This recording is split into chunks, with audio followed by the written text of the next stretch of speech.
The trouble is, when you play with the devil, he doesn't play fair. He'll give you everything you want, all the drugs you want, all the women you want, all the promises, and all the power you want. And when he's done with you, he'll kick the legs out from under you. It sounds like the Broadway play Damn Yankees, where they sell their soul to the devil and they become a champion baseball player. I never saw that, but that's interesting. And that's why you hear rock stars sometimes say, I sold my soul to the devil. Because once you make that trade, he'll give you what you want. But people need to understand that the devil is not sharing his kingdom with anyone. He's selfish and hateful, and his personality is that of hate and violence. And so as I began to encounter these spirits, from a pleasant person, even though I was a fall-down drug addict, I began to take on the personality of the devil. I began to act. I began to hate. I began to become violent in my card readings. You began to hate? You must have, you had no love anyway. You were, really? Oh, hate all the more. And I love to see people hurt. Like, I'd like to do a card reading where I knew a man was committing adultery. I'd name names, and it was just an evil behavior. And so here I was with these spirits operating in this power, cursing people. I cursed one man, said he fell 3 stories into a wheelbarrow. Thank God that wheelbarrow was there, because he would have been killed. I was astral projecting. I was studying all this witchcraft. I thought everything was wonderful. The same spirits, as you said in the opening, that gave me power began to turn on me. Why would they turn on you? Because the personality of spirits of darkness is not a nice, friendly personality. You can tell even by people that are deeply involved in witchcraft, the way they dress, the way they act, ghoulish and black nails and dark colors and very strange in their acting. Like, I used to watch Westerns as a kid, and in the Western, a new guy comes into town and goes and plays poker, and he wins. And the next day he said, boy, these are country bumpkins. I'm going to take them for all they're worth. And he bets everything he has, and the game is fixed. And he loses everything he has. Excellent. And that's exactly the way it happened, Sid. That's excellent. And that's exactly what had happened to me. I thought I had arrived. But as these spirits began to turn and to torment, the same spirits that gave me power to read cards and astral project and operate in the solical power, the psyche power, would turn on me. What does that mean? What do you mean, turn on you? It was as if all of a sudden the same voices that would say, this man is committing adultery, or this woman steals at work, or this girl's going to get married last year, when I was reading cards, would now say to me, you should die. It's better to just die. Said I would walk around with a gun in my mouth. I can remember the metal used to burn my tongue. I would just suck on a gun, waiting for the moment to stop this power that I had entered into, to stop the destruction of my mind. My drugs increased. I would take needles, Sid, and people that were the worst drug addicts in town would not get high with me. I would go into a bathroom and take a needle and bang it into my arms. I had thick growths all the way down. Today you can see they're totally gone, but thick growths and abscesses all the way up and down my arms.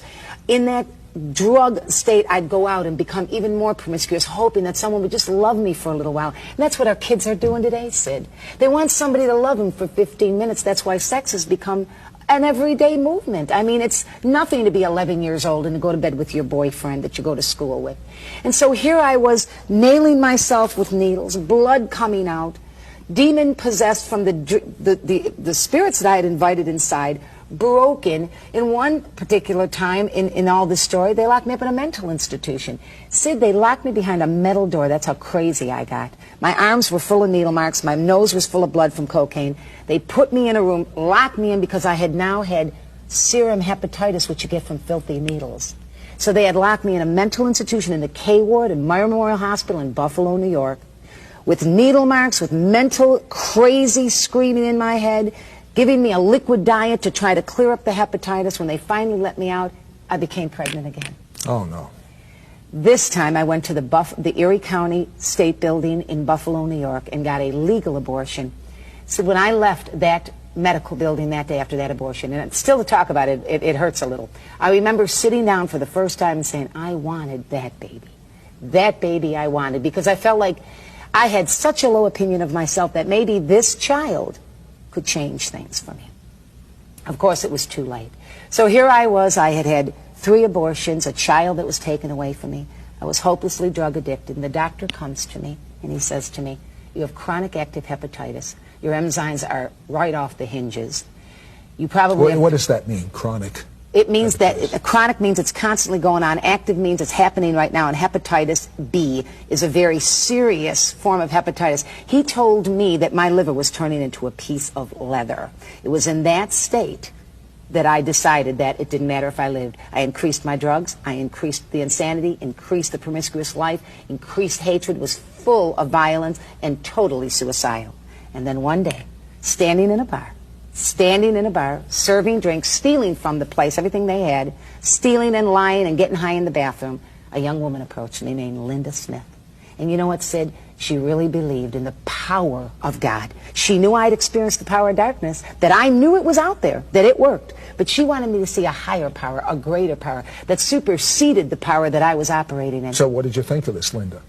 I thought that she talked the talk and didn't just, she walked the walk and just didn't talk the talk. A lot of people talk the talk, but they don't walk the walk. And Linda just showed the love of God in the way she acted. She didn't come out with all these spiritual lingo comments. Yeah, but you told me as a kid you didn't care for this Jesus guy. Because now I was at a place, she was introducing a man to me, a man that didn't rape you, beat you, use you, put you on the streets and stick needles in your arms. A man that was the Son of God who loved you for the way you are, not for 15 minutes, loved you for who you were, and who was able to reach down in that liver and reconstruct it, reach into that belly full of blood from bleeding ulcers, reconstruct and heal that, reach into a mind that was mentally ill, reconstruct that, reach into a heart that's broken, and put it all back together.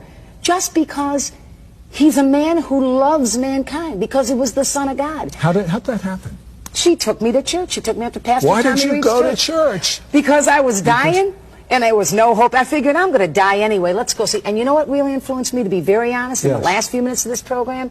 She acted like a person who didn't just put on a facade of Christianity. She lived it. She walked it. She didn't want to impress anybody, Sid. She wanted to introduce to a dying, demon-possessed tramp witch. She wanted to introduce that human being to a man who'd change her life. You went into that church. I walked what in. happened? I was dressed lewd. I had demons in my eyes. They were screaming all Most over. pastors would kick you out. Well, some of them wouldn't have anything to do with me. But Sid, in a very quick moment, I know we're coming to the end of your program, in a quick moment, the man on the platform said, if you need God to touch you, if you need healing in your body, come on up. I took the longest walk of my life. When I got to the platform, and to this day it brings tears to my eyes, Jesus Christ was waiting for me. Within an instant, and I have medical reports, in a moment of a prayer of 1,800 strangers who didn't know my first name, the church stood forth, the blood-bought church began to sing the blood of Jesus. And in a moment, when they began to call on the name that people curse, the name of power and ability, my liver was healed, my stomach was healed, my mind was restored, and I left that church, Sid, never to be the same.